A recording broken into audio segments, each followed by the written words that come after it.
નમસ્કાર. Theory of કમ્યુનિકેશનના 5મા વિડીયોમાં આપનું સ્વાગત છે. આ વિડીયોમાં વાત કરશું flow of communication, components of nonverbal communication અને ટાઈપ્સ ઓફ બેરિયરની. તો ફ્લો ઓફ કમ્યુનિકેશનની વાત કરીએ એના પહેલાં આપણે જોઈ લઈએ કે જનરલ અને ટેકનિકલ કમ્યુનિકેશનમાં શું તફાવત છે. બેઝિકલી ફ્લો ઓફ કમ્યુનિકેશનનો ઉપયોગ ટેકનિકલ કમ્યુનિકેશનમાં અથવા તો ઓર્ગેનાઇઝેશનલ કમ્યુનિકેશનમાં થાય છે. તો જોઈએ આ જનરલ અને ટેકનિકલ કમ્યુનિકેશનમાં શું તફાવત છે. General communication is used in general talk. For example, hi, hello, bye. મતલબ કે આપણી જે ડેલી લાઈફમાં આપણે આપણા ફેમિલી મેમ્બર્સ સાથે કે ફ્રેન્ડ સાથે જે પ્રકારની વાતચીત કરતા હોઈએ છીએ સામાન્ય હેતુઓ માટે, જેમ કે ગ્રીટિંગ્સ હોય કે હાય, હેલો કે સામાન્ય મેસેજ હોય, તો એને જનરલ કોમ્યુનિકેશન કહેવાય છે. જ્યારે technical communication it is used to convey technical or important message.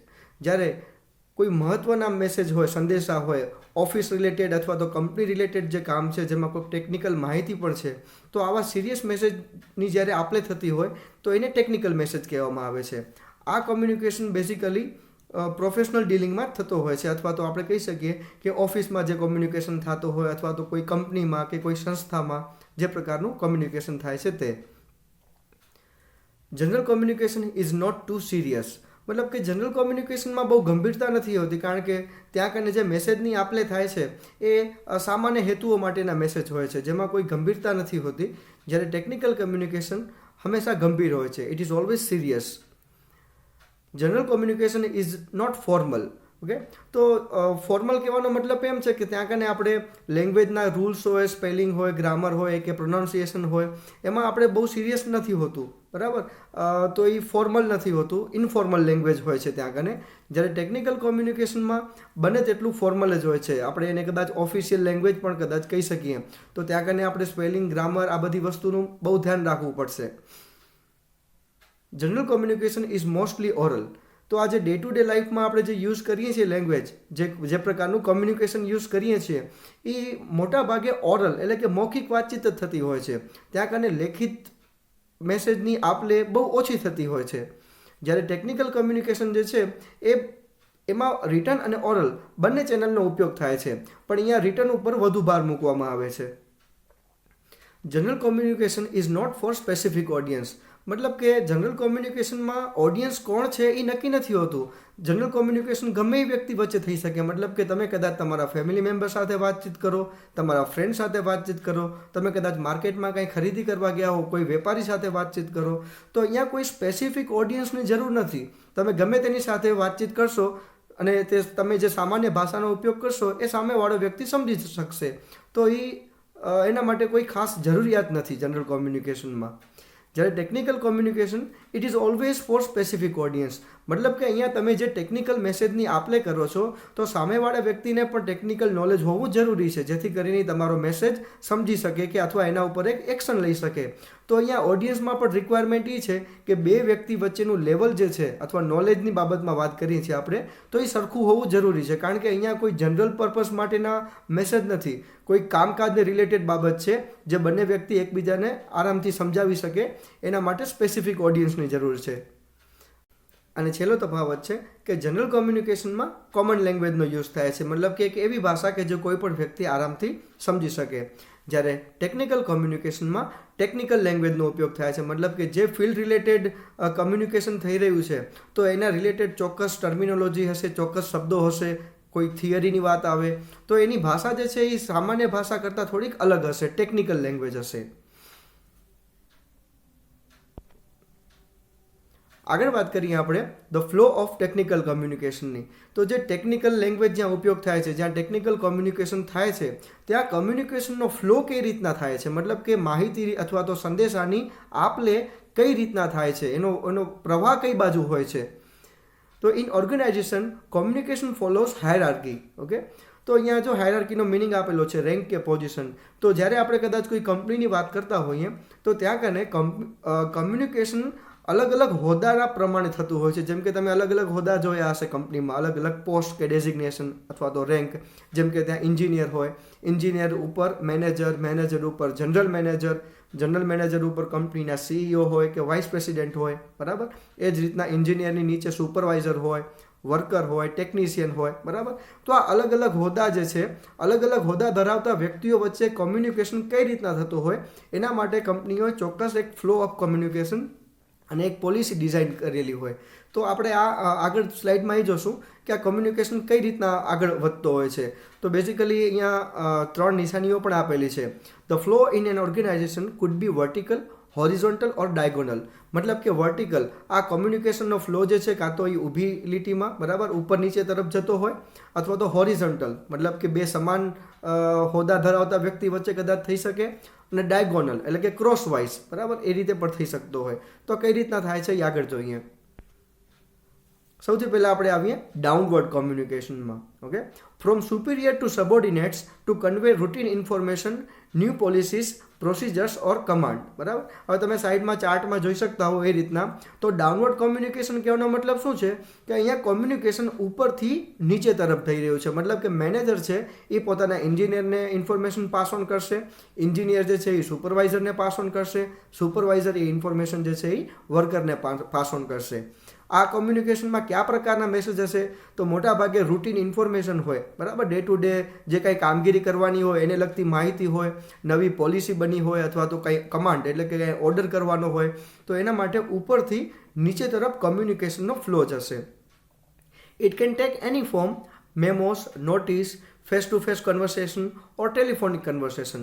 તો આ જે છે ડાઉનવર્ડ કોમ્યુનિકેશન, એમાં કોઈ પણ સ્વરૂપ હોઈ શકે છે. મતલબ કે મેમો એક નાનકડો લેખિત મેસેજ હોઈ શકે, નોટિસ એટલે કે જે નોટિસ બોર્ડ ઉપર કોમન મેસેજ આવતા હોય એ હોઈ શકે, ફેસ ટુ ફેસ કન્વર્સેશન રૂબરૂમાં પણ આ રીતના કોમ્યુનિકેશન થઈ શકે, બરાબર, ઓર ટેલિફોનિક કન્વર્સેશન અથવા તો તમને ટેલિફોન પર પણ આ મેસેજ મળી શકે છે.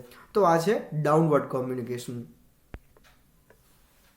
આગળ છે upward communication, from subordinates to superior to report or to present requirements. બરાબર. તો તમે અહીંયા જોઈ શકશો કે અહીંયા કોમ્યુનિકેશનનો ફ્લો જે છે એ ઉપર તરફ છે, અપવર્ડ તરફ. મતલબ કે વર્કર જે છે એ પોતાના સુપરવાઇઝર સુધી મેસેજ પહોંચાડે છે, સુપરવાઇઝર પોતાના એન્જિનિયરને મેસેજ મોકલાવશે, અને એન્જિનિયર જે છે એ પોતાના ઉપરી અધિકારી મેનેજર સુધી આ મેસેજ કાંઈ પણ હોય તે મોકલાવશે. આ અપવર્ડ કોમ્યુનિકેશનનો ઉપયોગ શેના માટે થતો હોય છે? તો ખાસ કરીને કાંઈ પણ બાબતની રિપોર્ટ કરવા માટે. જેમ કે કોઈ પ્લાન્ટ હોય, પ્લાન્ટમાં જે કાંઈ વસ્તુ બનતી હોય એની રિપોર્ટ જે છે એ વર્કર તૈયાર કરશે અને આ રિપોર્ટ પોતાના સુપિરિયરને મોકલાવશે. સુપિરિયર એ રિપોર્ટ એન્જિનિયરને, મેનેજરને, એ રીતના રિપોર્ટ આગળ સુધી જશે, બરાબર. અને કદાચ કોઈ રિક્વાયરમેન્ટ હોય પ્લાન્ટમાં, કોઈ સાધનની અથવા તો મેન્ટેનન્સની કાંઈ રિક્વાયરમેન્ટ છે, તો એના માટે પણ જે ડિમાન્ડ મૂકવાની થતી હોય એ પણ વર્કરથી સુપરવાઇઝર કે એન્જિનિયર એ રીતના ઉપર તરફ ફ્લો કરશે communication. It is a kind of feedback from subordinates to superiors. બરાબર.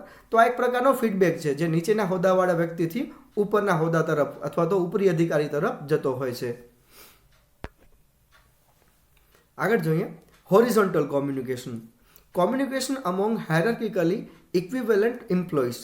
મતલબ કે બે સમાન હોદ્દા ધરાવતા વ્યક્તિ વચ્ચે જ્યારે કોમ્યુનિકેશન થતો હોય એને હોરિઝોન્ટલ કોમ્યુનિકેશન કહેવાય. બરાબર. તમે અહીંયા જોઈ શકશો ચાર્ટમાં કે મેનેજર છે, મેનેજર નીચે એન્જિનિયર ને એન્જિનિયર નીચે વર્કર્સ. પણ કંપનીમાં જે એન્જિનિયર લેવલના લોકો છે એ જ્યારે અરસપરસ વાતચીત કરતા હોય, બે સરખા હોદ્દા ધરાવતા વ્યક્તિ, તો એને હોરિઝોન્ટલ કોમ્યુનિકેશન કહેવામાં આવે છે. It's important to unite employees and achieve coordination. તો જે એમ્પ્લોઈઝ છે, મતલબ કે કંપનીમાં કામ કરતા જે કર્મચારીઓ જે છે એની વચમાં કોઓર્ડિનેશન એટલે કે એ લોકો વચ્ચે તાલમેલ લાવવા માટે, એક સંગઠનની ભાવના લાવવા માટે આ પ્રકારનું કોમ્યુનિકેશન ખૂબ જ ઉપયોગી સાબિત થાય છે. It could be advantageous as it saves time and transfers information accurately. આ ઉપરાંત આનો ફાયદો એ છે હોરિઝોન્ટલ કોમ્યુનિકેશનનો કે આ સમયનો પણ બચાવ થાય છે અહીંયા, અને જે કાંઈ ઇન્ફોર્મેશન જે છે એ બે સરખા હોદ્દા ધરાવતા વ્યક્તિ પાસે આરામથી અને એક્યુરેટલી યોગ્ય રીતે પહોંચી જાય છે. એટલે કે અહીંયા ક્યાં મિસકોમ્યુનિકેશનનો પણ ચાન્સ નથી રહેતો અને ઇન્ફોર્મેશન ઝડપથી અને યોગ્ય રીતે પહોંચી જાય છે. આગળ જોઈએ ક્રોસવાઇઝ કોમ્યુનિકેશન, આને ડાયગોનલ કોમ્યુનિકેશન પણ કહેવામાં આવે છે. Communication that flows in diagonal or crosswise direction without any hierarchical conflict. બરાબર. તો અહીંયા કોઈ પણ હોદ્દાની પરવા કર્યા વગર, બરાબર, હોદ્દાનો ક્યાંય અહીંયા વિક્ષેપ ના આવે એ રીતના કોઈ પણ નીચેના પોસ્ટવાળો વ્યક્તિ પોતાથી હાયર ઓથોરિટી સાથે ડાયરેક્ટ વાત કરી શકે, કદાચ મિડલમાં કોઈ હોય એને પણ બાયપાસ કરીને વાત કરી શકે, તો એને ક્રોસવાઇઝ કોમ્યુનિકેશન કહેવામાં આવે છે. બરાબર, જેમ કે તમે અહીંયા નીચે પિક્ચરમાં જોઈ શકશો ચાર્ટમાં કે વર્કર જે છે એ પોતાના એન્જિનિયર કે સુપરવાઇઝરના બદલે કદાચ ડાયરેક્ટ મેનેજર સાથે વાતચીત કરે તો એને ક્રોસવાઇઝ કોમ્યુનિકેશન કહેવામાં આવે છે. બરાબર. It's important to unite employees and achieve coordination. આ પ્રકારના કોમ્યુનિકેશનનો પણ એક ફાયદો છે કે આના દ્વારા તમે જે કર્મચારીઓ જે છે, ભલે કદાચ નીચા હોદ્દાવાળા વ્યક્તિ હોય અને ઊંચા હોદ્દાવાળા વ્યક્તિ હોય, પણ એ બંને વચ્ચે તમે એક સંગઠનની ભાવના લાવી શકો છો, જેથી કરીને જે નીચા વર્ગના લોકો છે એને પણ પોતે સંગઠિત છે અથવા તો કંપની સાથે જોડાયેલા છે એવી ફિલિંગ્સ થાય છે. It is quick and efficient. તો આમાં ફાયદો એ છે કે આમાં જ્યારે મેસેજ પાસ ઓન થાય તો મેનેજર ડાયરેક્ટ વર્કરને મેસેજ પાસ ઓન કરે છે, જેથી કરીને ડાયરેક્ટ માહિતી ઝડપથી પહોંચી જાય છે અને એના ઉપર કામ પણ કદાચ ઝડપથી થઈ શકે છે. જ્યારે કદાચ જો મેનેજર એન્જિનિયર સુપરવાઇઝરને ને સુપરવાઇઝર વર્કરને જો મેસેજ પાસ ઓન કરે તો ઘણી બધી ચેનલ થઈ હોવાના કારણે કદાચ મેસેજ પણ ક્ષતિવાળો બની શકે અને આ મેસેજ પાસ ઓન કરવામાં સમય પણ ઘણો લાગી શકે. એના બદલે જો ક્રોસવાઇઝ કોમ્યુનિકેશન થાય તો આ ઇન્ફોર્મેશન જલ્દી પહોંચી જશે, કામ પણ ઝડપથી થઈ શકશે. બરાબર. અને આગળ આવીએ ગ્રેપવાઇન કોમ્યુનિકેશનમાં. This type of communication is informal and it can flow in all direction. Okay, તો ગ્રેપવાઇન એટલે જેમ કે ગ્રેપ શબ્દ જે છે અંગૂર માટે કે દ્રાક્ષ માટે ગ્રેપ શબ્દ વપરાય છે. બરાબર. તો ગ્રેપવાઇન કોમ્યુનિકેશનમાં શું છે, આ એક ઇન્ફોર્મલ ફ્લો છે કોમ્યુનિકેશનનો, જેમાં કોમ્યુનિકેશન દરેક દિશામાં થાય છે. એમાં કોઈ નિયમ જેવું નથી હોતું, કોઈ ફોર્માલિટી નથી હોતી. કેવું થાય કે એક વ્યક્તિ જે છે એ બીજા વ્યક્તિને કહે, બીજો વ્યક્તિ બીજા 2-3ને કહે, એ બીજા વ્યક્તિઓ આગળ 4-5 જણાને કહે, તો મેસેજ જે છે એ ઝડપથી પ્રસરતો જાય. આ message in grapevine communication quickly passes from one person to others. ઝડપથી મેસેજ પ્રસરતો જાય. જેમ કે અફવાઓ ફેલાતી હોય, તમે જોયું છે કે ગામમાં કે આપણા શહેરમાં કોઈ પણ નાની મોટી ઘટના બની, એક જણાને ખબર પડી, એક જણાએ મેસેજ 10 જણાને મોકલાવે, 10 જણો 100 જણાને મોકલાવે. જેમ કે અત્યારે વોટ્સઅપમાં થાય છે, આ સોશિયલ મીડિયામાં અત્યારે મેસેજ જે છે એ ઝડપથી પાસ ઓન થાય છે. તો એક પ્રકારનું ગ્રેપવાઇન કોમ્યુનિકેશન છે અને જેના ઉપર કદાચ કોઈનો કંટ્રોલ પણ નથી હોતો. બરાબર. તો આ મેસેજ ફેલાતા હોય છે. સાચા મેસેજ ફેલાય તો સારી વાત છે, પણ આમાં કદાચ ખોટા મેસેજ હોય કે અફવાઓ પણ હોય, એ પણ ઝડપથી ફેલાઈ જાય છે. It is a communication without any structure. તો આનું કોઈ માળખું પણ નથી હોતું, કારણ કે આના ઉપર કોઈ કંટ્રોલ નથી અને આ કોઈ ઓર્ગેનાઇઝ. અને બીજી વાત કે આ ગ્રેપવાઇન કોમ્યુનિકેશન છે કોઈ પણ જગ્યાએ થઈ શકે છે. બરાબર. એ જનરલ કોમ્યુનિકેશનમાં આવી શકે ને ટેકનિકલ કોમ્યુનિકેશનમાં પણ, વ્યક્તિગત લેવલ ઉપર ગ્રેપવાઇન કોમ્યુનિકેશન ઓર્ગેનાઇઝેશનમાં પણ થઈ શકે છે, પણ આના ઉપર કોઈનો કંટ્રોલ હોતો નથી ને આમાં કોઈ સિસ્ટમ કે સ્ટ્રક્ચર નથી હોતો. બેઝિકલી ગ્રેપવાઇન કોમ્યુનિકેશનનો ફ્લો કઈ રીતના હોય છે કે મેસેજ જે છે એ ઝડપથી ઘણા બધા લોકો સુધી 1 by 1 પહોંચતો જતો હોય છે. તો આપણે અહીંયા ફ્લો ઓફ કોમ્યુનિકેશનમાં જેટલા પ્રકાર છે એના વિશે વાત કરી. આગળ આપણે વાત કરશું નોન વર્બલ કોમ્યુનિકેશનમાં જે ખાસ કમ્પોનન્ટ છે એના વિશે વાત કરશું. તો પહેલાં વર્બલ અને નોન વર્બલ કોમ્યુનિકેશનનો ટૂંકો પરિચય અથવા તો રિવિઝન કરી લઈએ. Verbal communication, it's a use of words to convey ideas, information, for example oral or written message. તો વર્બલ કોમ્યુનિકેશન એટલે એ પ્રકારનું કોમ્યુનિકેશન જેમાં શબ્દોનો ઉપયોગ થાય છે. તમે જે કાંઈ માહિતી કે વિચારોની આપ લે કરો છો એના માટે શબ્દોનો ઉપયોગ કરો છો. ફોર એક્ઝામ્પલ ઓરલ, જેમ કે બોલવું. અત્યારે પણ હું પણ જે બોલી રહ્યો છું તો શબ્દોનો ઉપયોગ કરીને બોલી રહ્યો છું. બરાબર. અથવા તો રિટર્ન મેસેજ, જે કાંઈ હું લખીને કદાચ કાંઈ વ્યક્ત કરું. બરાબર. જેમ કે આ પીપીટી ઉપર તમને લખેલું દેખાય છે તો અહીંયા પણ શબ્દોનો ઉપયોગ છે, તો એ વર્બલ કોમ્યુનિકેશન છે. જ્યારે non verbal communication, no use of word to convey ideas or information. તો નોન વર્બલ કોમ્યુનિકેશનમાં કોઈ શબ્દોનો ઉપયોગ નથી થતો, તો શેનો ઉપયોગ થાય છે?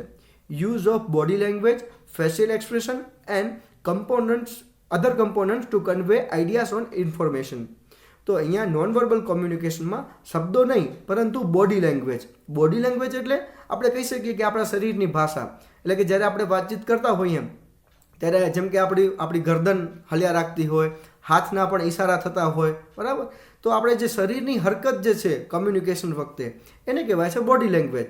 બરાબર. આ ઉપરાંત ફેશિયલ એક્સપ્રેશન, મતલબ કે આપણા ચહેરાના હાવભાવ. જ્યારે આપણે બોલતા હોઈએ ત્યારે આપણો આઈ કોન્ટેક્ટ કેવી રીતના સામેવાળા વ્યક્તિ સાથે મળે છે કે નથી મળતો. બરાબર. આપણે કેવા એક્સપ્રેશન લાવીએ છીએ આપણા ચહેરા ઉપર, આ બધી વસ્તુ નોન વર્બલ કોમ્યુનિકેશનમાં આવે છે. Okay. Verbal and non verbal communication અકર simultaneously.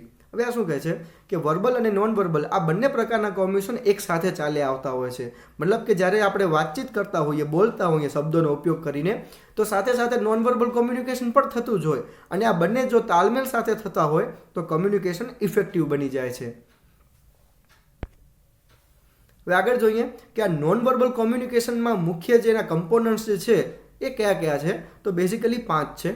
સૌથી પહેલું છે કાઇનેસિક્સ, બીજું છે પ્રોક્સેમિક્સ, ત્રીજું ક્રોનેમિક્સ, ચોથું પેરાલેંગ્વેજ અને પાંચમું appearance.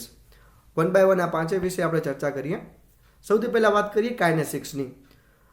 It's a movement of body to convey meanings. મતલબ કે આપણા જે શરીરની હરકત થતી હોય છે કોઈ પણ મિનિંગ કન્વે કરવા માટે, કોઈ પણ આપણી જે કાંઈ મેસેજ આપી રહ્યા છે બોલીને, જે એ મેસેજને વધુ સારી રીતે સમજાવવા માટે આપણે જે હરકત કરતા હોઈએ બોડી પાર્ટ્સની, એને કાઇનેસિક્સ કહેવામાં આવે છે. Use of body language, hand movements, facial expression, eye contact, gestures, postures etcetera. તો આ બધી વસ્તુ જે છે એ કાઇનેસિક્સમાં આવે છે. જો સૌથી પહેલાં કહે છે બોડી લેંગ્વેજ. બોડી લેંગ્વેજ એટલે શું? તો આપણા શરીરની ભાષા. મેં તમને આગળ કીધું એમ એક તમને નાનકડું ઉદાહરણ આપું. જેમ કે કોઈ વ્યક્તિ આપણી સાથે વાત કરતું હોય, બરાબર, આપણી સામે વાત કરે છે પણ આપણી નજરથી નજર નથી મલાવતો. શા માટે નથી મલાવતો? તો એની પાસે કદાચ કારણ હોય. કદાચ કોઈ વ્યક્તિ જૂઠું બોલતો હોય તો તમે જોયું હશે એ આપણી સાથે નજર નહીં મલાવી શકે, પ્લસ એને પરસેવો આવ્યા કરશે, બરાબર. ઘણી વખત સવાલ જવાબ થતા હોય ત્યારે અમુક લોકોને આમ સતત આમ એના હાથ ડગ્યા કરશે અથવા ખંજવાળ આવ્યા કરશે, પરસેવો ઉતરશે. આ બધી વસ્તુ શું છે? તો તમારો લેક ઓફ કોન્ફિડન્સ બતાવે છે, બરાબર. તો જે કાંઈ આપણા શબ્દોથી આપણે વ્યક્ત કરતા હોઈએ, બરાબર, એ કદાચ આપણી બોડી સપોર્ટ કરે અથવા તો ના કરે, એ આપણા બોડી લેંગ્વેજ ઉપરથી ખબર પડી જાય. ખોટું બોલશું તો આપણી બોડી સપોર્ટ નહીં કરે, આપણી બોડી કાંઈક ને કાંઈક એવી હરકત બતાવશે કે સામેવાળાને ખબર પડી જાય કે આ જૂઠું બોલે છે. ઓકે, તો આ કાઇનેસિક્સમાં એક તો બોડી લેંગ્વેજ, અને બોડી લેંગ્વેજમાં પણ જો આપણે બાયફર્કેશન કરીએ તો શું આવે છે? હેન્ડ મૂવમેન્ટ્સ, બરાબર, આપણા હાથની હરકત. જેમ કે તમે જોયું હશે લોકો વાતચીત કરતા હોય ત્યારે હાથ પણ કદાચ હલ્યા કરતા હોય. ઓકે, પછી આઈ કોન્ટેક્ટ એટલે કે નજરથી નજર મલાવી. તો એ જરૂરી છે કે જ્યારે આપણે રૂબરૂમાં કોઈ સાથે વાતચીત કરતા હોઈએ તો આપણે આઈ કોન્ટેક્ટ મેન્ટેન કરીએ, બરાબર. જો આપણે આઈ કોન્ટેક્ટ મેન્ટેન કર્યાના બદલે જો નીચું જોઈને વાત કરશું તો કદાચ સામેવાળાને એમ લાગશે કે આ ભાઈ મારામાં ઇન્ટરેસ્ટ નથી દાખવતા. ઓકે, એના પછી છે જેસ્ચર્સ. જેસ્ચર્સ એટલે કે ઈશારાઓ, બરાબર. ને પોસ્ચર. પોસ્ચર એટલે કે આપણે કઈ રીતના કદાચ બેઠા છીએ કે ઊભા છીએ, આપણી પોઝિશન કેવી છે એની વાત છે. Okay, appropriate use of body language can make communication effective, whereas if body language is not in correlation with verbal communication, the audience may not understand or misinterpret the verbal message. હવે આ શું કહે છે કે જો તમે જે verbal કોમ્યુનિકેશનનો ઉપયોગ કરો છો એના સંદર્ભમાં, એની સાપેક્ષમાં જે નોન વર્બલ કોમ્યુનિકેશન છે એનો પણ ઉપયોગ એક તાલમેલ સાથે થતો હોય, બરાબર. મતલબ કે વર્બલ અને નોન વર્બલ કોમ્યુનિકેશન જો એકબીજાના તાલમેલમાં હોય તો સામેવાળો વ્યક્તિ તમારો મેસેજ આરામથી અને ઝડપથી સમજી શકશે, બરાબર.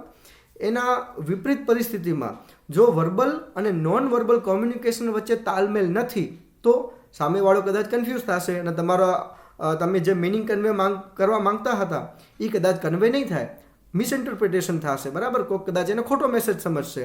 એક સામાન્ય એક્ઝામ્પલ આપું. ધારો કે હું બોલતો હોઉં હા, પણ મારી ગરદન નાની પોઝિશનમાં હલાવતો હું, આ રીતના હું હા કહું તો સામેવાળો કેમ સમજે કે અહીંયા હા છે કે ના છે, બરાબર. તો આ રીતના જ્યારે વાતચીત કરતા હોઈએ ત્યારે બોડી લેંગ્વેજ જે છે એ આપણા વર્બલ કોમ્યુનિકેશન સાથે કોરિલેટેડ હોવી જોઈએ. ઓકે, આગળ છે પ્રોક્સિમિક્સ. પ્રોક્સિમિક્સ મીન્સ ડિસ્ટન્સ. ડિસ્ટન્સ એટલે કે અંતર.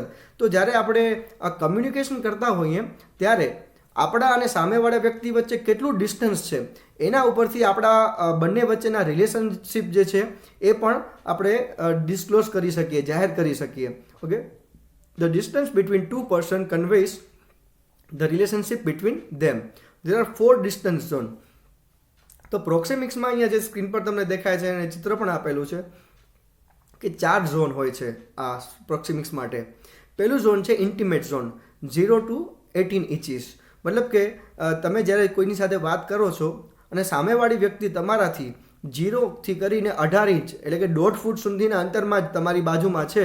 ઓકે, તો એ ઇન્ટિમેટ ઝોન કહેવાય છે. એટલે કે એક આત્મીય ક્ષેત્ર, બરાબર, કે જે વ્યક્તિ છે એ તમારાથી કદાચ આપણે એમ કહી શકીએ કે રિલેટિવ છે તમારા, કદાચ તમારા ભાઈ હોય કે તમારા બેન હોય, તમારા કોઈ પણ ક્લોઝ રિલેટિવ છે તો એ તમારા સાથે આટલું ડિસ્ટન્સ મેન્ટેન કરતા હોય છે. બીજું છે personal zone, 8 inches to 5 feet. Personal zone એટલે કે વ્યક્તિગત ક્ષેત્ર, બરાબર. તમારા કોઈ અંગત પરિચિત વ્યક્તિ છે તો એ તમારી સાથે કેટલું ડિસ્ટન્સ મેન્ટેન કરશે, 8 ઇંચથી કરી અને 5 ફૂટ સુધીનું. ઓકે. એના પછી આવે છે સોશિયલ ઝોન એટલે કે સામાજિક ક્ષેત્ર, જેમાં જે ડિસ્ટન્સ જે છે એ 5 ફૂટથી કરીને 12 ફૂટ સુધીનું હોય છે. અને એ છે પબ્લિક ઝોન, જેમાં એટલે કે જાહેર ક્ષેત્ર. તો અહીંયા કમ્યુનિકેશન વખતે બે વ્યક્તિ વચ્ચેનું અંતર જે છે એ 12 ફૂટથી કરીને 25 ફૂટ સુધીનું હોઈ શકે છે, બરાબર. આગળ આવીએ chronemics. It is the study of use of time in non verbal communication. Okay.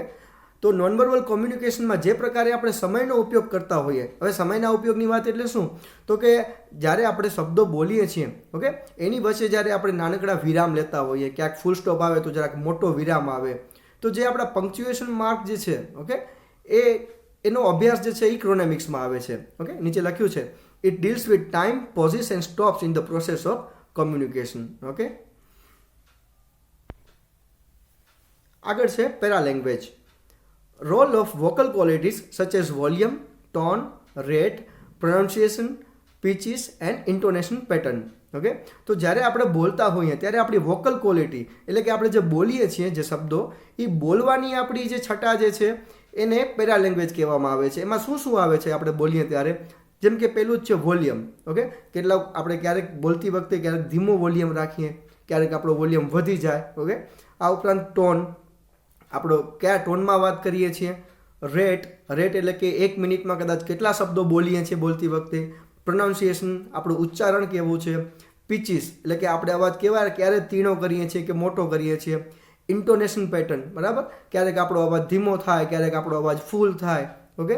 તો આ બધી વસ્તુ જે છે લેંગ્વેજ ડિલિવરીને લગતી છે, કે જ્યારે આપણે બોલતા હોઈએ ત્યારે આ બધી વસ્તુઓ કામ કરતી હોય. ઓકે. જેમ કે એક સાદો ઉદાહરણ આપું કે કદાચ આપણે કોઈને વઢતા હોઈએ તો આપણો અવાજ મોટો થઈ જશે.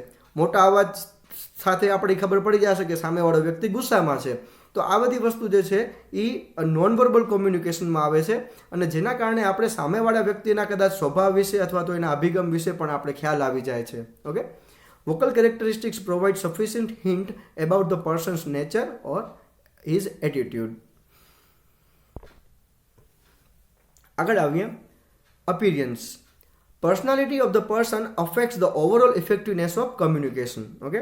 આ જ્યારે આપણે રૂબરૂમાં વાતચીત કરતા હોઈએ, ફેસ ટુ ફેસ કમ્યુનિકેશન, એમાં આવે છે અપિરિયન્સ એટલે કે આપણો દેખાવ.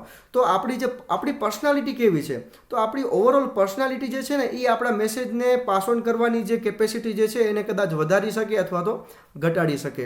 હવે આપણે કેવા દેખાઈએ છીએ અહીંયા તો આપણે આપણા ચહેરાથી કે આપણા રંગથી લેવા દેવા નથી. આપણે ગમે તેવા હોઈએ, કદાચ જાડા હોઈએ કે ઝીણા હોઈએ, રૂપાળા હોઈએ કે શ્યામવર્ણા હોઈએ, આપણે આપણી જાતને કઈ રીતના રજૂ કરીએ છીએ, how do we represent our self, એ જ બહુ મહત્વનું છે. તો હું કેવા કપડાં પહેરું છું, મારા કપડાનો કલર કેવો છે, બરાબર, મારી હેરસ્ટાઈલ કેવી છે, મેં શૂઝ કે ચંપલ કેવા પહેર્યા છે, મેં સુશોભનવાળા કોઈ શણગારવાળા કોઈ દાગીના કે આ કે તે બધી વસ્તુ વાપરી છે કે કેમ. તો હું મારી જાતને કઈ રીતના રજૂ કરું છું એ પણ કોમ્યુનિકેશન માટે બહુ મહત્વનો ભાગ બની જાય છે. જો કદાચ મારી જે ઇમેજ અથવા મારી પર્સનાલિટી જે છે એ ફોર્મલ દેખાતી હશે, સારી દેખાતી હશે, ઓકે, હું અહીંયા એટ્રેક્ટિવ એટલે હું ફેન્સી દેખાવાની વાત નથી કરતો, અહીંયા હું ફોર્મલ દેખાવાની વાત કરું છું. જો મારો અપિરિયન્સ ફોર્મલ હશે તો મારો કોમ્યુનિકેશન પણ સિરિયસ થશે, સામેવાળો વ્યક્તિ મને સિરિયસલી લેશે અને મારો મેસેજ શાંતિથી કદાચ સાંભળશે કે સમજશે. એની જગ્યાએ કદાચ આપણે એવું ઇમેજિન કરીએ કે ઓફિસમાં કોઈ વ્યક્તિ જે છે એ ફેન્સી કપડાં પહેરીને આવ્યો છે, ટોપી ને ગોગલ્સ, ઘણા બધા ઘરેણા પહેર્યા છે, એકદમ હેરસ્ટાઈલ પણ ફેન્સી હોય, ઓકે, સ્પોર્ટ શૂઝ પહેર્યા હોય, જીન્સ અને ટી શર્ટ પહેર્યા હોય, અને જીન્સ પણ કદાચ બહુ ડિઝાઇનવાળી આજકાલ જે ફાટેલી જીન્સ પહેરતા હોય છે એવી રીતના પહેરીને કદાચ કોઈ ઓફિસમાં આવી અને વાતચીત કરશે તો શું એના મેસેજને કોઈ સિરિયસલી લેશે ખરો? નહીં લે, સ્વાભાવિક છે. તો તમારી પર્સનાલિટી કેવી પડે છે એ પણ કોમ્યુનિકેશન માટે મહત્વની છે, અને એ એક નોન વર્બલ કોમ્યુનિકેશનનો કમ્પોનન્ટ છે. ઓકે. અહીંયા નીચે લખ્યું જ છે, જેમ કે our choice of colour, clothing, hairstyle and other factors affecting appearance are also considered means of non-verbal communication. Okay. હવે આપણે આવી જઈએ બેરિયર્સ ઓફ કમ્યુનિકેશનની. જેમ કે કોઈ પણ કોમ્યુનિકેશનની પ્રોસેસ ચાલુ હોય તો એની વચ્ચે ઘણા બધા બેરિયર્સ એટલે કે વિઘ્નો આવી શકે છે. ઓકે, આના વિશે આપણે ચોથા વિડીયોમાં પણ વાત તો કરેલી જ હતી, પણ અહીંયા બેરિયર્સના કેટલાક પ્રકાર આપ્યા છે, તો એ આપણા માટે નવા છે અને જોઈ જઈએ. Okay, sometimes the message of sender may not be understood properly by the receiver because of some barrier in the process of in communication process. એટલે કે કમ્યુનિકેશનની પ્રોસેસમાં સેન્ડરે મોકલાવેલો મેસેજ જો રિસીવર બરાબર નથી સમજી શકતો અથવા એના સુધી બરાબર નથી પહોંચી શકતો, તો એનો મતલબ છે કે કમ્યુનિકેશનની પ્રોસેસમાં કોઈક બેરિયર છે. there are 7 major types of barrier to communication. તો જે બેરિયર્સ જે છે એના અહીંયા 7 પ્રકાર આપેલા છે. આ 1 by 1 બધા પ્રકાર આપણે જોઈ જઈએ. સૌથી પહેલા વાત કરીએ સિમેન્ટિક બેરિયરની. ઓકે, તો સિમેન્ટિક બેઝિકલી સિમેન્ટિક લેંગ્વેજને લગતું છે. તો અહીંયા સિમેન્ટિક બેરિયરમાં પ્રોબ્લેમ કેવો હોય છે? Words or language not understood by listener. Okay, તો જે બોલનારો છે એ બોલનારાની સેન્ડરની જે લેંગ્વેજ કે શબ્દો જે છે એ સામેવાળો નથી સાંભળી શકતો કે સમજી શકતો. બરાબર, સામેવાળો જ્યારે તમારી ભાષા નથી સમજી શકતો તો અહીંયા એ સિમેન્ટિક બેરિયર કહેવાય છે. સોલ્યુશન શું છે આના માટે? Speaker should be aware of context of words and language he is using. Okay, તો હંમેશા જે વ્યક્તિ બોલનારો છે, જે સેન્ડર જે છે, એણે પોતે જે શબ્દો વાપરે છે અથવા જે ભાષા વાપરે છે એનાથી થોડોક જાગૃત રહેવું જોઈએ કે શું મારી ભાષા અને મારા શબ્દો સામેવાળા સમજી શકશે કે કેમ. Okay, avoid use of jargon and difficult words. જાર્ગનનો મતલબ થાય છે હેવી લેંગ્વેજ, જેમાં ભારે ભરખમ શબ્દો હોય, જે કદાચ ડે ટુ ડે યુઝમાં ન વપરાતા હોય, પણ કદાચ બહુ ટેકનિકલ ને એવા હાઈફાઈ શબ્દો હોય કે જેના માટે તમને ડિક્શનરી લેવી જ પડે. ઓકે, હવે ડે ટુ ડે લાઈફમાં જ્યારે આપણે કદાચ કોઈ વાતચીત કરતા હોઈએ અને તમે ભારે ભરખમ શબ્દ બોલો તો કોઈ ડિક્શનરી ભેગું લઈને તો બેઠું ના હોય. ઓકે, તો આપણે આવા જે ભારે ભરખમ શબ્દો જે છે, અઘરા શબ્દો છે, એનો ઉપયોગ બને તેટલો ઓછો કરવો જોઈએ ડે ટુ ડે યુસેજમાં. અને ત્રીજું છે take care of spelling and grammar. અને જો તમે લખીને કોઈ મેસેજ આપો છો તો ત્યાં કને આપણે સ્પેલિંગ અને ગ્રામરની પણ ખાસ ધ્યાન રાખવી પડશે. તો બેઝિકલી સિમેન્ટિક બેરિયર જે છે એ લેંગ્વેજને લગતો બેરિયર છે કે જે સ્પીકરની જે લેંગ્વેજ કે વર્ડ્સ છે એ સામેવાળો નથી સમજી શકતો. બરાબર, નેક્સ્ટ બેરિયર ઉપર આવીએ, ફિઝિકલ બેરિયર. તો આમાં પ્રોબ્લેમ શું થાય છે? Noise, distance, physical discomfort, hearing or speech disability. તો આ બધા કારણોને લઈને પ્રોબ્લેમ થઈ શકે છે. સૌથી પહેલાં કહે છે નોઇસ. નોઇસ એટલે કે અવાજ કે ઘોંઘાટ થતો હોય. ડિસ્ટન્સ, સેન્ડર અને રિસીવર વચ્ચે કદાચ ઘણું બધું ડિસ્ટન્સ હોય ને રૂબરૂમાં વાતચીત કરીએ છીએ પણ ડિસ્ટન્સ હોય તો સાંભળી નહીં શકે સામેવાળો, તો યોગ્ય જવાબ પણ નહીં મળે. ફિઝિકલ ડિસ્કમ્ફર્ટ એટલે કે સેન્ડર કે રિસીવર કોઈ શારીરિક રીતે બરાબર આરામદાયક સ્થિતિમાં નથી, ડિસ્કમ્ફર્ટ છે, મતલબ કંઈ કદાચ ડિસ્ટર્બ છે. Hearing or speech disability. Okay, કોઈને કદાચ સાંભળવામાં કે બોલવામાં તકલીફ હોય, ડિસેબિલિટી એટલે કે એમાં એ ડિસેબલ્ડ હોય. હવે સોલ્યુશન શું આ બધી બાબતનો? Speaker should be aware of physical condition of the listener. તો એ બહુ જરૂરી છે કે જ્યારે કમ્યુનિકેશન શરૂ કરતા હોઈએ તો કમ્યુનિકેશન વખતે સેન્ડર અને રિસીવર બે જણા નોર્મલ કન્ડિશનમાં હોવા જોઈએ, અથવા તો આપણે ખાસ એ ધ્યાન રાખવાનું છે કે લિસનર જે છે, સામેવાળો વ્યક્તિ જે છે, એ સાઉન્ડ સ્ટેટસમાં હોય, એકદમ તંદુરસ્ત હોય અને આપણી વાત બરાબર સમજી શકે. એક નાનકડું ઉદાહરણ આપું કે જ્યારે તમારા ઘરે કોઈ ફેમિલી મેમ્બર અથવા તમારા પપ્પા ઓફિસથી કામ કરીને આવ્યા હોય કે પોતાનું કામ પતાવી સાંજે જ્યારે ઘરે આવ્યા હોય ત્યારે કદાચ એકદમ થાકેલા હોય, બરાબર, અને એ થાકેલા હોય ને આપણે એની પાસે ઘણી બધી મહત્ત્વની વાતો કરવા બેસી જઈએ કે ફલાણી વસ્તુ જોઈએ છે, ડિમાન્ડ કરવા બેસી જઈએ, તો એ કદાચ સાંભળી નહીં શકે, અને સાંભળશે તો કદાચ સમજી નહીં શકે ને કહેશે ભાઈ હમણાંની પછી વાત. આ શું બતાવે છે કે એ ફિઝિકલી રેડી નથી અત્યારે ઘણું બધું સાંભળવા માટે કે સમજવા માટે. તો એ બહુ જરૂરી છે કે આપણે એને થોડોક આરામ દઈએ, એ રિલેક્સ થઈ જાય, પછી આપણે એની સાથે વાત કરીએ તો સાંભળી શકશે. ઓકે, તો અહીંયા ફિઝિકલ કન્ડિશન પણ જોવાની છે.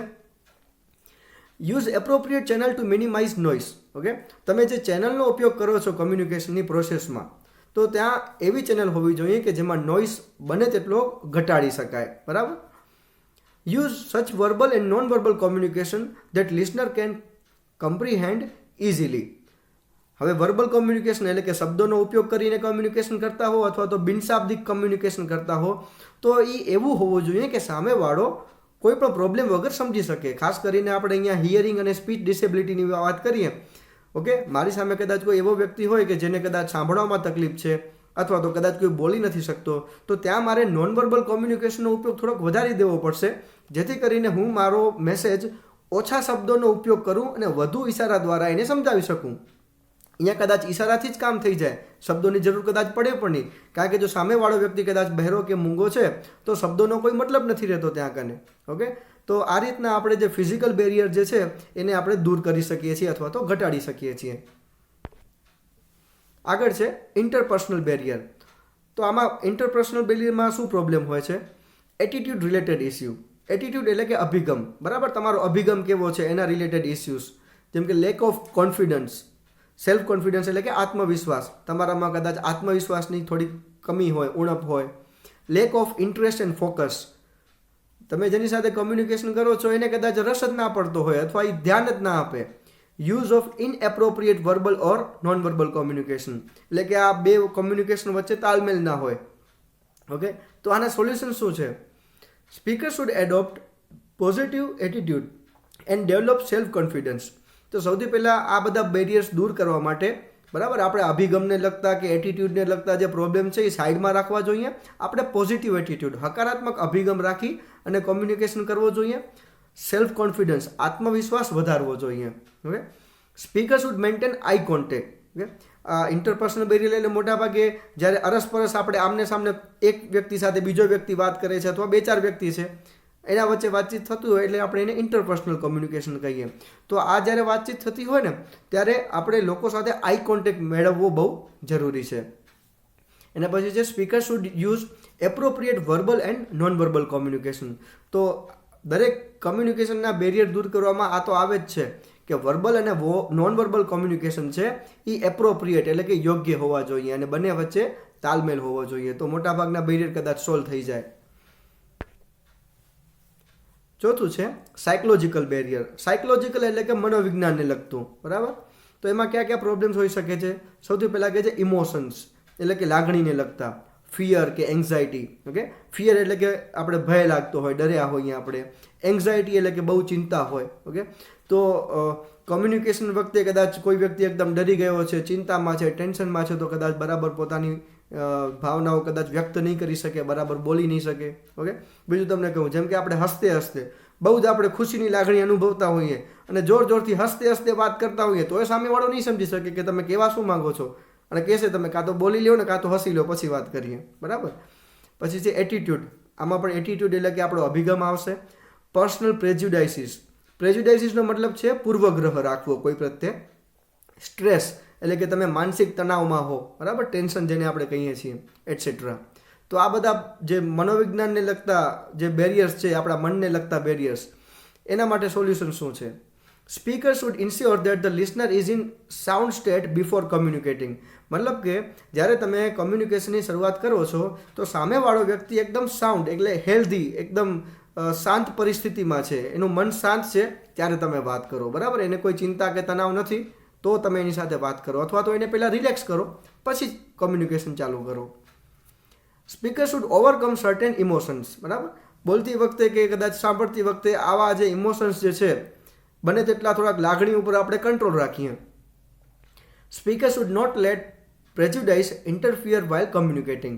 અને કમ્યુનિકેશન વખતે આપણા જે પૂર્વગ્રહ જે છે એને થોડાક સાઈડમાં રાખીએ, કારણ કે જો આપણે સામેવાળા પ્રત્યે પૂર્વગ્રહ રાખીને જો વાતચીત કરશું તો કમ્યુનિકેશન કદાચ પૂરેપૂરું સારી રીતે નહીં થાય, ફૂલફિલ નહીં થાય, બરાબર. એમાં ઘણી બધી મિસ્ટેક કદાચ આપણા તરફથી રહી જશે અને પૂર્વગ્રહના કારણે આપણે કદાચ ઇન્ફોર્મેશન પૂરી ના આપીએ એવું એ બને. ઓકે, તો એ પણ બધી વસ્તુ આપણે થોડીક ટાળવી જોઈએ. આગળ છે ઓર્ગેનાઇઝેશનલ બેરિયર, બરાબર. ઓર્ગેનાઇઝેશનલ એટલે કે સંસ્થાને લગતા વિઘ્નો. હવે આમાં શું હોઈ શકે? Poor flow of communication. Okay, જે આપણે કમ્યુનિકેશનના ફ્લોની વાત કરી એ ફ્લોમાં જ કંઈક પ્રોબ્લેમ છે, અથવા તો પુઅર ઇન્ફ્રાસ્ટ્રક્ચર. ઇન્ફ્રાસ્ટ્રક્ચર એટલે કે જે ભૌતિક સુવિધાઓ જે છે કમ્યુનિકેશન માટે એમાં કંઈક ખામી હોય. Fear of superior. ઓકે, આ વસ્તુ કંપનીઓમાં થતી હોય કે લોકોને પોતાના સુપિરિયર, પોતાના મેનેજર કે જનરલ મેનેજર અથવા પોતાના ઉપરી અધિકારીથી ડર લાગતો હોય, જેના કારણે ઘણી બધી વાત છુપાવતા હોય કે કોમ્યુનિકેશન બરાબર ન થતું હોય. અને ઇન્ફોર્મેશન ઓવરલોડ. એટલી બધી માહિતી આવી જાય તમારી પાસે કે તમે પછી કન્ફ્યુઝ થઈ જાઓ અથવા તો ઘણી બધી કામની વસ્તુ ભૂલાઈ જાય વધુ પડતી માહિતી હોવાના કારણે. ઓકે, તો આનો સોલ્યુશન શું છે? Policies and infrastructure should offer free flow of communication. Okay, તો કંપનીઓમાં, સંસ્થાઓમાં કમ્યુનિકેશન માટેનો જે ઇન્ફ્રાસ્ટ્રક્ચર જે છે, ફેસિલિટી જે છે, એ એકદમ ફ્રી ફ્લો ઓફર કરે એ પ્રકારની હોવી જોઈએ. Avoid personal ego. બરાબર, કમ્યુનિકેશન કરતી વખતે આપણો જે અહંકાર જે છે એ થોડોક સાઈડમાં રાખવો જોઈએ.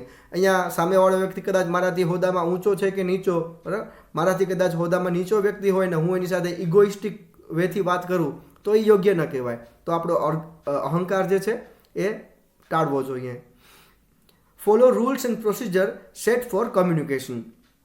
તો કંપનીઓમાં, દરેક સંસ્થાઓમાં કમ્યુનિકેશન માટે કેટલીક પ્રોસિજર હોય, કેટલાક રૂલ્સ હોય. બરાબર, જેમ કે કદાચ હું કંપનીમાં કદાચ કે એન્જિનિયર છું, મારે કોઈ ફરિયાદ કરવી છે કે કાંઈ પણ મારા ઉપરી અધિકારી સુધી સંદેશો પહોંચાડવો છે, તો હું ડાયરેક્ટ કંપનીના માલિકના ઘરે નહીં પહોંચી જાઉં, કંપનીના ચેરમેન પાસે નહીં જાઉં, હું મારા જે નેક્સ્ટ સુપિરિયર છે, બરાબર, મારા મેનેજર હોય કે જનરલ મેનેજર હોય એની પાસે જઈશ. તો કેટલાક રૂલ્સ જે છે કંપનીમાં કમ્યુનિકેશનને લગતા એનું આપણને પાલન કરવું પડે. બરાબર.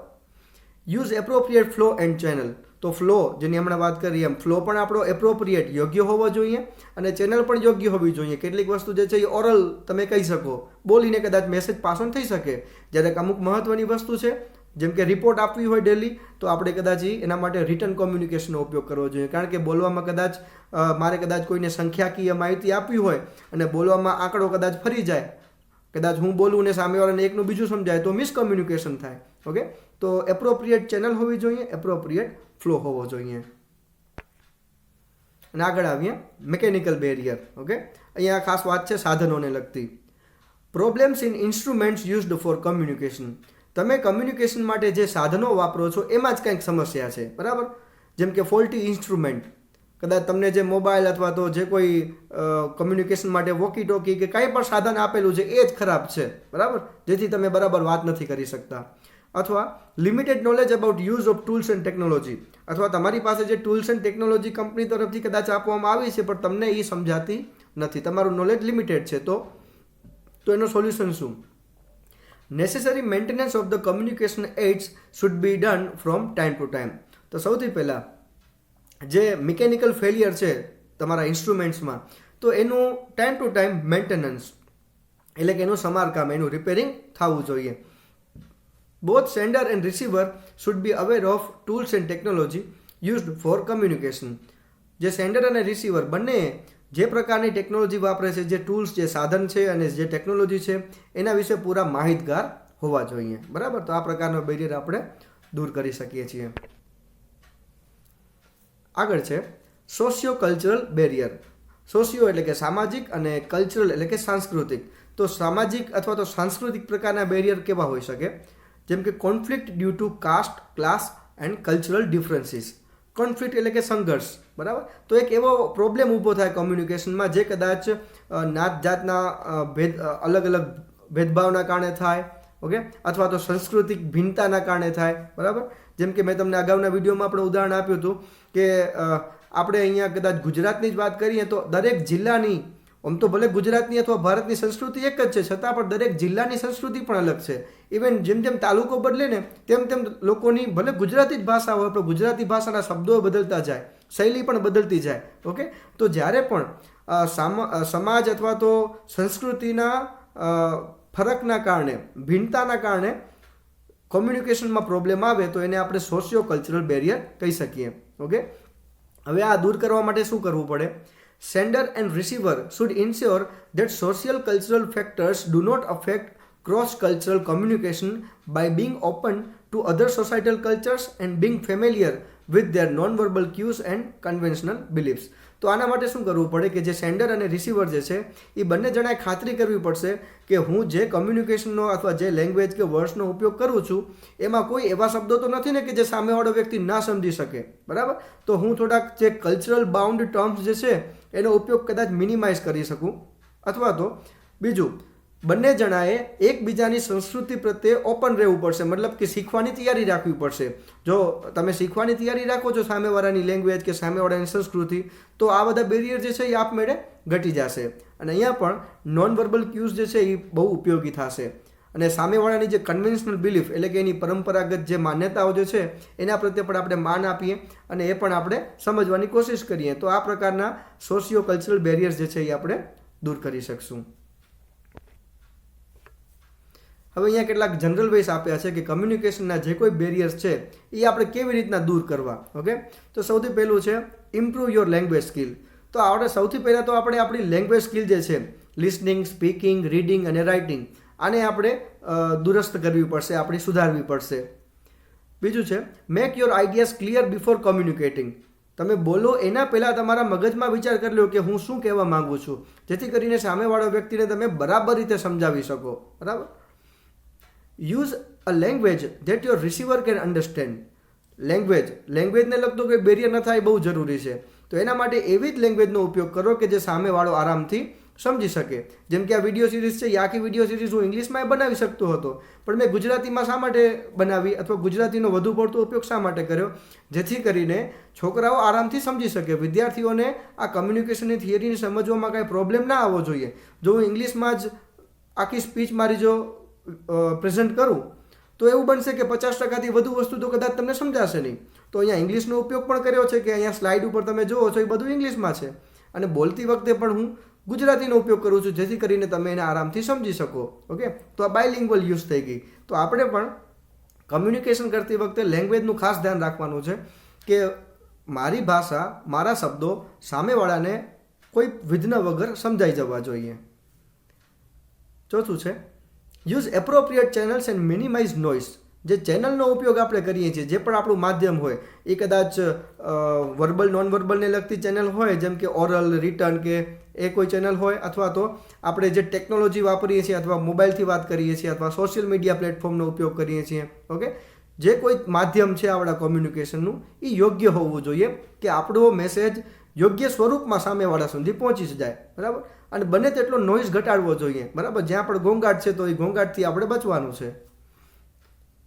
આગળ છે check whether the receiver is understood your message correctly.